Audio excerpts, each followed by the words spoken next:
His entire political platform essentially revolved around his commitment to shut down the central bank, stating at one point, "The bold efforts the present bank has made to control the government are but premonitions of the fate that awaits the American people, should they be deluded into a perpetuation of this institution or the establishment of another like it."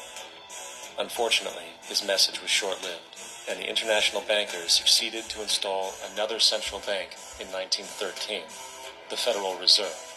And as long as this institution exists, perpetual debt is guaranteed. Now, so far we have discussed the reality that money is created out of debt, through loans. These loans are based on a bank's reserves, and reserves are derived from deposits. And through this fractional reserve system, any one deposit can create 9 times its original value, in turn debasing the existing money supply, raising prices in society. And since all this money is created out of debt and circulated randomly through commerce, people become detached from their original debt, and a disequilibrium exists, where people are forced to compete for labor in order to pull enough money out of the money supply to cover their costs of living. As dysfunctional and backwards as all of this might seem, there is still one thing we have omitted from this equation. And it is this element of the structure which reveals the truly fraudulent nature of the system itself: the application of interest.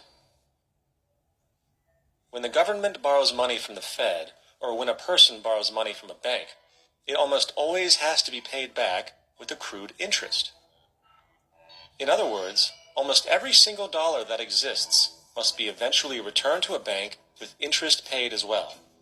But if all money is borrowed from the central bank and is expanded by commercial banks through loans, only what would be referred to as the principal is being created in the money supply. So then, where is the money to cover all of the interest that is charged? Nowhere. It doesn't exist. The ramifications of this are staggering, for the amount of money owed back to the banks will always exceed the amount of money that is available in circulation.